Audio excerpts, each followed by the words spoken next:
ለማን ነው የሚሰጠው እግዚአብሔር ብለን ስንጠይቅ ሐዋርያው ቅዱስ ያዕቆብ ይመልስልናል። ሐዋርያው ቅዱስ ያዕቆብ በምዕራፍ 1 ቁጥር 5 ላይ ከናንተ ግን ማንም ጥበብ ቢጎድለው ሳይነቅፍ በልግስና ለሁሉ የሚሰጠው እግዚአብሔርን ይለምነው ለእርሱ ይሰጠዋል ይላል። ሳይነቅፍ በልግስና የሚሰጠው ማን ነው? እግዚአብሔር። ምን ሳያደርግ ነው የሚሰጠው? ሳይነቅፍ። ሰው ይሰጣል ግን ይነቅፋል። በጣም ይገርማል። እንካ ብላ አፈር ብላ ይላቸዋል። ሰው እየነቀፈ ይሰጣቸዋል። ፊቱን ከስክሶ አጥቁሮ ይሰጣቸዋል። እየተራገመ ይሰጣቸዋል። አሁንስ ካንተ ወዴት ልሂድ ብሎ ተማሮ ይሰጣቸዋል። እግዚአብሔር ግን እንደዚህ አይደለም። ሳይነቅፍ ነው የሚሰጠው። ሰው የሆነ ነገር ፈልጎ ነው የሚሰጣችሁ። እግዚአብሔር ግን እንደሱ አይደለም። በልግስና ነው የሚሰጠው። የሆነ ነገር ጠብቆ አይደለም። ዝም ብሎ ነው የሚሰጣችሁ። እየተቆጣጠረ አይደለም። ለሁሉም ሳይነቅፍ በልግስና የሚሰጠው እግዚአብሔርን ይለምነው። አንዳንድ ሰዎች እኔን አይሰማኝም አንተ ለምንልኝ ይላሉ። እኔን አይሰማኝም አንቺ ለምኝልኝ ይላሉ። ይሄ ክህደት ነው ምዕመናን። እግዚአብሔር ይሰማል። እንዴት ነው የማይሰማው? እንዴት ነው የማይሰማን? እኛን ካልሰማ ማን ነው የሚሰማው? ያስቀመጠንን እንዴት ነው የማያውቀን? እግዚአብሔር ለሁሉም ነው የሚሰጠው በልግስና። የሚሰጠው እድለኛ፣ የማይሰጠው እድለ ቢስ አይደለም። የራሱ ጊዜ ያለው። አሁን ርዕሳችን አይደለም ስለ ጸሎት። ስንጸልይ የራሱ ካላንደር አለው፣ የራሱ ጊዜ አለው። የሚጠቅመንን ነው የሚሰጠን እግዚአብሔር። የምንፈልገውን አይደለም፣ የሚያስፈልገንን ነው የሚሰጠን እግዚአብሔር። እኛ እንደ ሕፃን ልጅ ይሆናል የምንጠይቀው። አንዲት እናት ሕፃን ልጅ ታቅፋ ጡት እያጠባችው ፍትፍት እየሰጠችው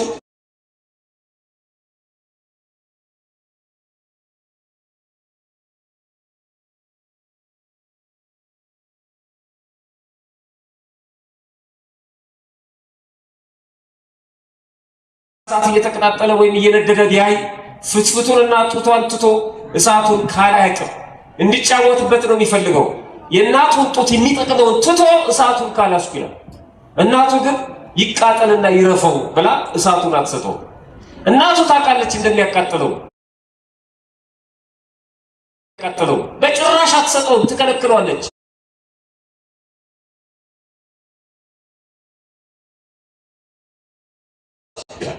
የሕፃኑን ምንም ያለ ለቅሶ ሰምቶ ምን ሆነ እናቱ የለችም ብሎ በር ብሎ ሲገባ እያለቀሰ እናቱም አለች። ምን ሆኖ ነው? እሳቱን ካልሰጠሽኝ ብሎ ነው። ካልሰጠሽኝ ብሎ ነው።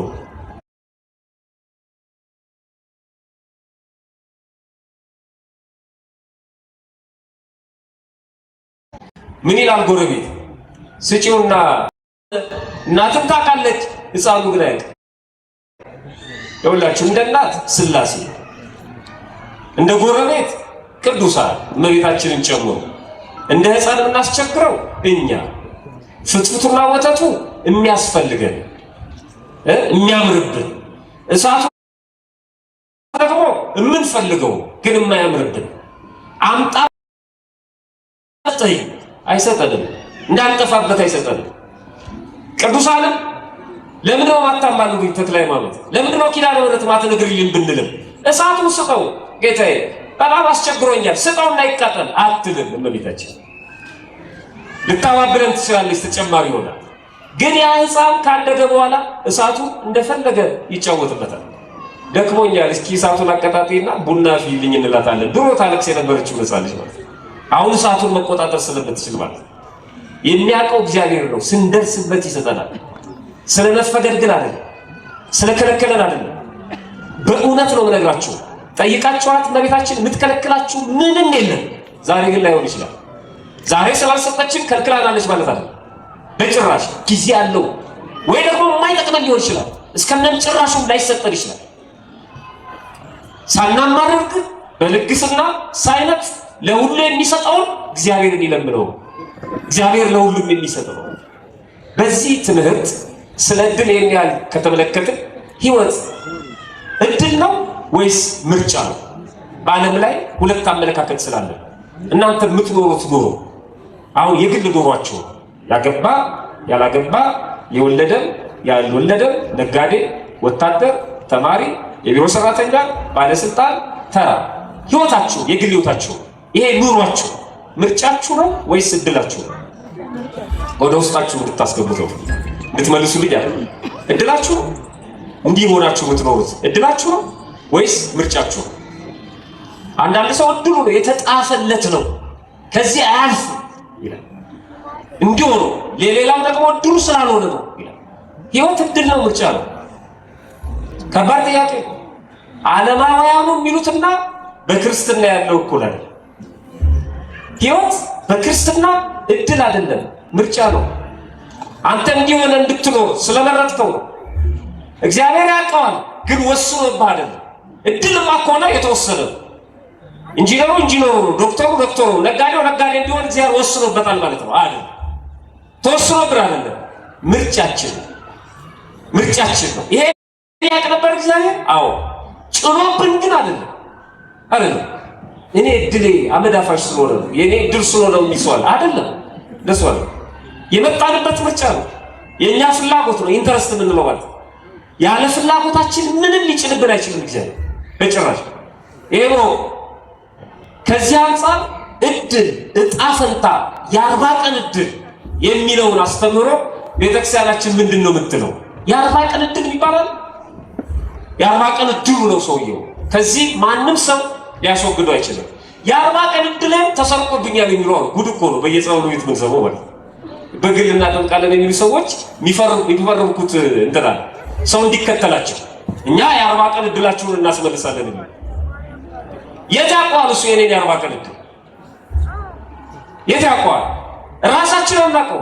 የ40 ቀን እድል የሚባል ሳለ ወይ ሲጀምር ይሄ በክርስትና አስተምሮ በቤተክርስቲያናችን ካሉ ቅዱሳት መጻሕፍት መካከል በብዙ ቦታ ተጠቅሷል። ግን በትክክል በግልጽ የተቀመጠው በቅዳሴ አትናቴዎስ ላይ ነው። ቅዳሴ አትናቴዎስ ላይ ካህኑ አሰምቶ በንባብ የቅዳሴውን ክፍል ሲያሰማን እንደዚህ የሚል ንባብ አለ። ሕፃንን ይላል ገና ሕፃን በማህፀን ሲሰራ ማለት ነው። ቀድሞ ይሄ እኛ የምናውቀው ሳይንስ ከመፈጠሩ በፊት ማለት ነው። ቀድሞ በመንፈስ ቅዱስ ተቃኝተው አባቶቻችን ያስቀመጡትን አሁን ካለው ሳይንሱ ከሚነግረን ጋር ትክክል የሆነውን ነገር ይነግሩናል። እንደዚህ ይላል፣ ሕፃንን ከአባቱ ወገብ አውጥተህ ይላል ሲጸነስ ከአባቱ ወገብ ወይም አብራክ አውጥተህ ወደ ሴት ማህፀን የምትልከው ሆይ በረቂቅ ሰፋድን ወይም መጠቅለያ የምትጠቀልለው ውሃ ሲሆን በጥበብህ የምታረገው ውሃው። እናቶቻችን አንዲት ሴት ስትጸንስ ጽንሱ ስላልረጋ ነው እንላለን አይደል? ሲያስቸግራት ሲረጋጋ ሁሉ ነገር ይስተካከላል። ማስመለሱ ማጥወልወሉ ምናምን ውሃ ነው። ውሃ ሲሆን በጥበብህ የምታረገው የህይወት መንፈስንም እፍ ትልበታለህ። በ40 ቀኑ ትሾመዋለህ። እቺ ነች 40 ቀን። በ40 ቀኑ ትሾመዋለህ። ባለጸጋ ለመሆን ለመደየት ለመጽደቅም ለመኮነንም ቢሆን በቃ ልክ በ40 ቀኑ ድሃም ቢሆን ባለጸጋም ቢሆን ጻድቅም ቢሆን ኃጥእም ቢሆን በ40 ቀኑ ተወስኖለታል ይላሉ። ይሄን አንብቡ። አይደለም እንደዚህ ማለት አለ። በ40 ቀኑ ትሾመዋለህ ማለት ታድለዋለህ። ምን የሚሆንበትን ድሃ የሚሆንበትን ከፈለገ ሰርቶ ሀብታም የሚሆንበትን ሰልፎ ድሃ የሚሆንበትን ፈልጎ ኃጢአት የሚሰራበትን ፈልጎ ጽድቅ የሚሰራበትን ምኑን ትሰጠዋለህ? ሙሉ አካሉን ትሰጠዋለህ፣ ትሾመዋለህ። በተፈጥሮ ሳይንሱን በሚለው በመንፈስ ቅዱስም አሁን እንደነገርኳችሁ ማህፀን ውስጥ አንድ ሕፃን ሴትም ትሁን ወንድ በ40 ቀን ሙሉ አካላቸው ተሰርቶ ያልቃል። ሙሉ አካላቸው በውስጥም በውጭም ያለው የሚሰራ አካል የለም። ከዛ በኋላ የሚያድግ ነው የሚሆነው። ዓይንም ተሰርቶ ያልቃል፣ እጅም ተሰርቶ ያልቃል፣ ልብም፣ ሳምባም፣ ኩላሊትም፣ ጣፊያም ተሰርቶ ያልቃል። በስንት ቀን? በ40 ቀን አለቀ። ከዛ በኋላ እድገት ነው። እያደጉ ነው የሚሄዱት። በ40 ቀን ጥንቅቅ አድርጎ ይሰሯል እግዚአብሔር።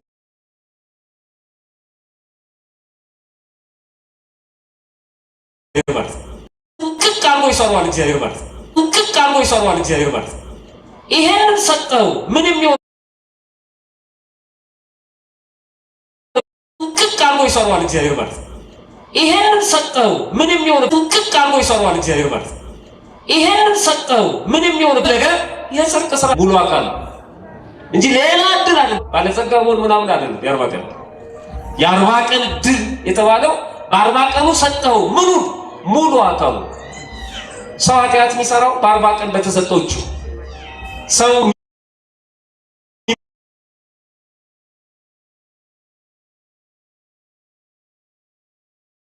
ባቡ ይሄንን ነው የሚለው።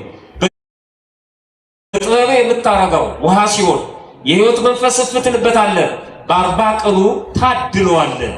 ባለጸጋ ለመሆን ለመደየት ቢሆን ለመጽደቅም ለመኮነንም ቢሆን የሚደህይበትን ባለጸጋ የሚሆንበትን የሚጸድቅበትን የሚኮነንበትን ሙሉ አካሉን በ40 ቀኑ ትሰጠዋል። ምን አጎደለን እግዚአብሔር?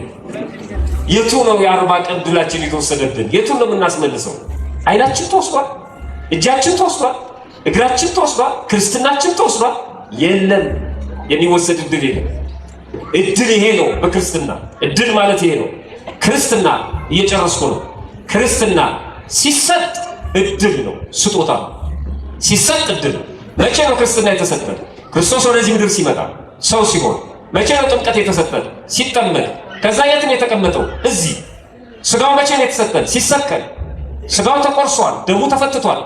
ስጋው ተፈትቷል፣ ስጋው ተቆርሷል፣ ደሙ ፈሷል።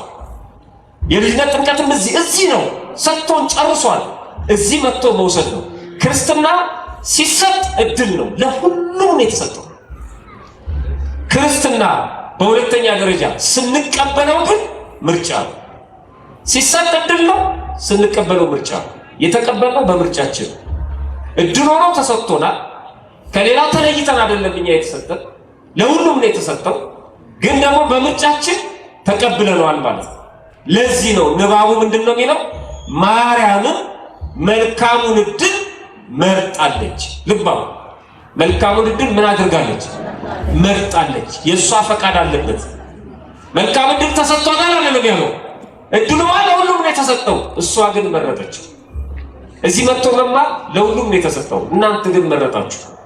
ቆሞ መማር ለሁሉም ነው የተሰጠው። እናንተ ግን መረጣችሁ። ሌሎቹ አልመረጡ። ንስሐ መግባት ለሁሉም ነው የተሰጠው። የመረጠ ግን ገባ። ያልመረጠ ገና ነው።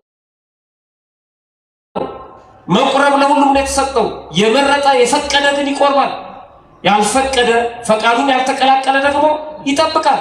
እየለመነ ደጅ እየጠና ይጠብቃል። ሁሉ አንድ ጊዜ ነው የተሰጠው። ማርያም መልካሙን እድል መርጣለች። ከሷ ማንም ሰው አይወስድብን። ልጅ የመሆን እድል፣ ክርስቲያን የመሆን እድል፣ በ40 ቀን የሰጠን ሙሉ አካል ማንም አይነካብን። በዚህ መጽደቅ፣ በዚህ መኮነን የኛ ጉዳይ ነው። ስለዚህ የተሰጠንን እድል እንወቅ። እድሉን የሰጠንን እግዚአብሔርን እናመስግን። የተሰጠንን እድል እንጠብቀው። የሰጠንን እግዚአብሔር እድሉን የሰጠንን እግዚአብሔር እናመስግን። በመዝሙር 51 ቁጥር 9 ላይ ምን ይለዋል ቅዱስ ዳዊት? አድርገህልኛልና ለዘላለሙ አመሰግናለሁ። እድሌ ጠባባ ነው እንዳትል፣ አድርገህልኛልና ለዘላለም አመሰግናለሁ። ይሄ ምድራውን አይደለም፣ የሚበላውን የሚጠጣውን ቤቱን መኪናውን አይደለም። ያለሱን ጸድቃለን፣ ችግር የለውም። እሱ በዚህ ምድር ላይ ነው የሚቀረው። አረ ከዛ ውጪ ክርስቲያን አድርገኛል፣ ሰው አድርገህ ፈጥረኛል፣ ቅዱስ ሥጋውን ክቡር ደሙን ሰጥተኛል፣ በዚህ ቃል እንድጽናና አድርገኛል፣ ሙሉ አካል ሰጥተኛል። ስለዚህ ፈጣሪ አድርገህልኛልና አመሰግናለሁ። ይሄኛው ትርፍ ነው፣ ለማያምኑት የሚሰጣል። ችግር የለውም። አንኳኩ፣ ይሰጣችኋል። ፈልጉ፣ ታገኛላችሁ። መዝጊያ ምቱ፣ ታገኛላችሁ። መዝጊያ ምቱ፣ ይከፈትላችኋል። ፈጣሪያችን በቸርነቱ ይቆየን።